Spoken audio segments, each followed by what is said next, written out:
Hey there, this is Amelia here. Welcome to Amelia's crossdressing story.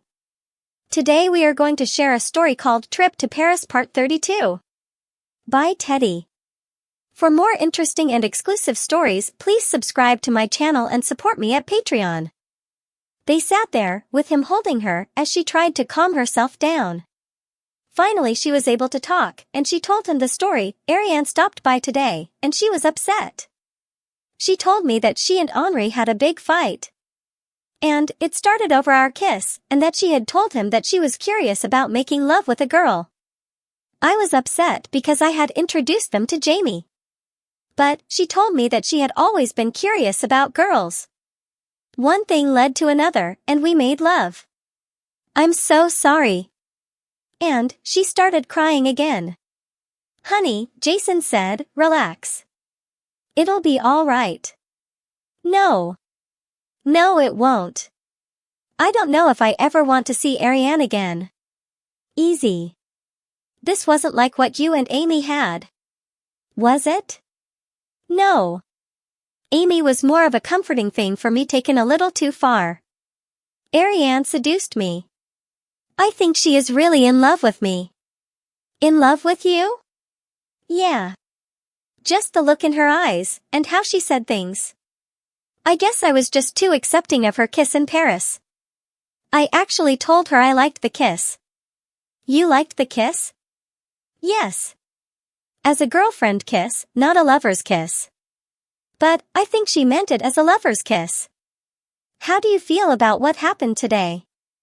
I'm not sure. My love for Ariane is like a sister. Afterwards I felt sick. I had cheated on you, and it was wrong. Ronnie started to cry again, and Jason held her. And he whispered, love. Things happen. I still love you very much. And nothing has changed between us. You're everything to me. You and Ariane are very close, and it just happened.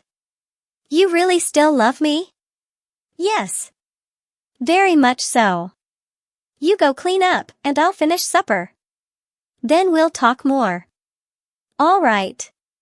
I guess. They sat through dinner, nothing was said, and Ronnie just played with her food. Afterwards, they sat on the couch, Ronnie's head on Jason's lap. He stroked her hair, and he could tell she was thinking. Finally he said, talk to me? I'm so sorry that this happened. And I was so afraid that I was going to lose you when I told you. Lose me? I love you too much. You were honest with me, and didn't hide it. But I feel so bad. Honey. It just happened. Maybe a one-time thing. I don't think so. At least on Ariane's part. Why? Just the way she was. The way she talked, acted, and looked at me. What about her and Henri? I don't know. Maybe I should talk to him? You think that would be a good idea? Maybe if I'm careful on how I approach it. Just be careful. I will. After they had gone to bed, Ronnie rolled over and looked at Jason, and said, do you really still love me? No, Jason replied. No? No. I more than love you. Even after today? Yes. Why wouldn't I? Because I cheated on you. If it had been a guy, then it might be different. Don't let this get to you. Why do you love me? You are a caring, loving person. A special person. And you put up with me. You are so wonderful. She kissed him, cuddled up close to him, and fell asleep. He laid there, and just held her. The following evening Ronnie made a phone call. Hello Henri, it's Ronnie. Is Ariane home? That's right, she's at her mom's. I forget that she goes over there on Tuesday evenings. How's everything? Good. I was a little worried that the Paris thing was going to be a problem. Really? You had a good, long talk about it. So did Jason and I. I'm glad that you didn't have a problem with it. Jason didn't either. It was just one of those things. She told you that? She told you she was curious about girls. No, that kiss was the first time that she ever did anything like that. And I've never sensed anything. Well, I'm glad everything is fine. We need to get together soon. I'll tell Jamie. Tell Ariane I called and that I'll talk to her soon. Bye. Ronnie hung up the phone, turned to Jason, who'd overheard the whole conversation, got a very disgusted look on her face, and said, "That little bitch. She and Henri didn't have a fight. She lied to me. She came over here to seduce me. I bet she figured, because I returned her kisses in Paris, that I was interested." "Calm down, love," Jason said. "So, Henri said that everything is all right with them?" "Yes. He said they talked about it. And Ariane did tell him that she was curious, but she would never act on it. I am just so mad." Ronnie sat next to Jason, cuddled with him, and didn't say anything more. Jason figured that it was best not to say anything until Ronnie did. But he was worried about what she was thinking. Finally, Ronnie sat up, swung around so that she was straddling his lap and looking directly at him. And said, "You love me. Right? You know I do. Will you help me do something? It's not illegal, is it?" "No. I just don't trust Ariane anymore. I want something on her. So that I can end this. So that I can be rid of her." "Why? What does she know about you?" "Us? Oh. There are people that you don't want finding out about Jamie. Isn't there? Well. There are people that wouldn't understand, and it might make life a little difficult. So. If we have something on her. If I can get her to talk. Then I could just hit her with it and tell her to get out of our lives, or else. What are you thinking? I know when she left here, that she wanted to get back together again." "Wait. You're not thinking of doing it with her again?" "I'd do anything to get rid of her. After I get her to talk." "Whoa. You are mad.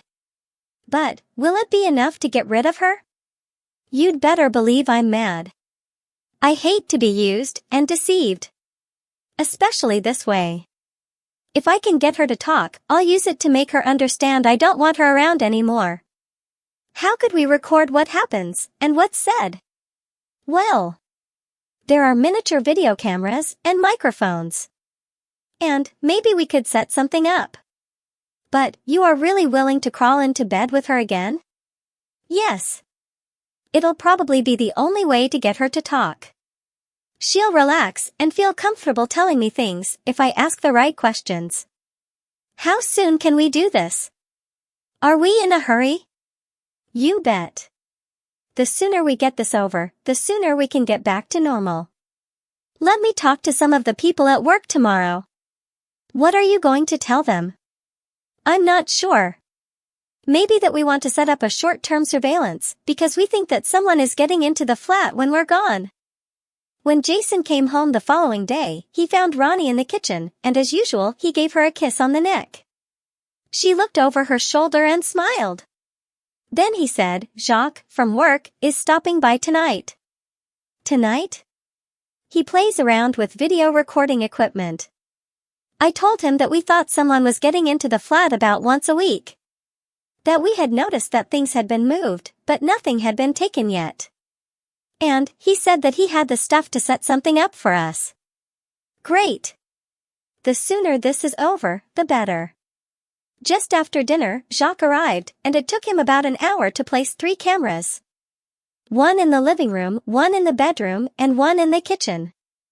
All 3 had built-in microphones.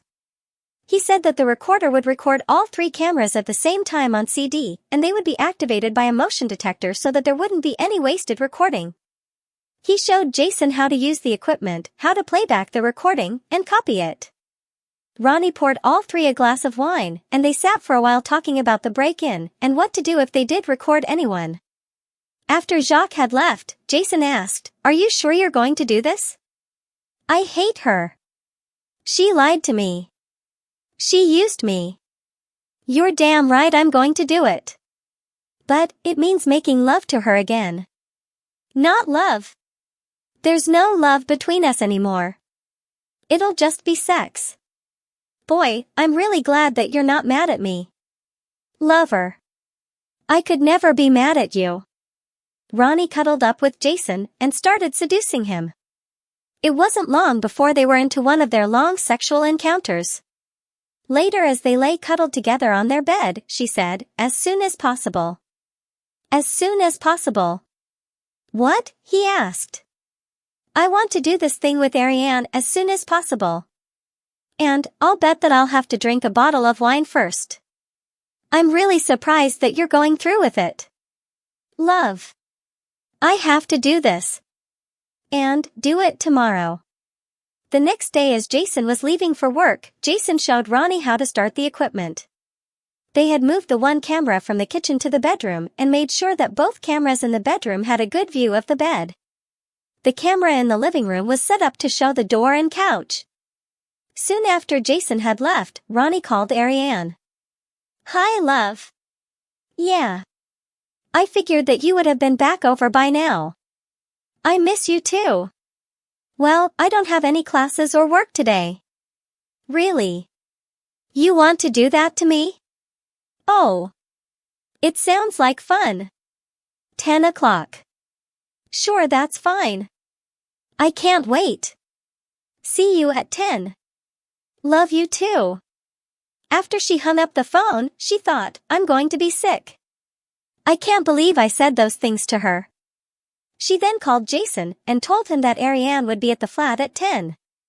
He wanted to come home and hide, just in case something happened. But Ronnie told him no, that she could handle Ariane, and she wanted to get her to talk, so she was going to keep it sweet and nice. If it killed her. But he insisted that she call him as soon as Ariane left. That's all for now. See you in the next video. For more interesting stories, please subscribe to our channel, and for exclusive content, please join us on Patreon. Link in the comment.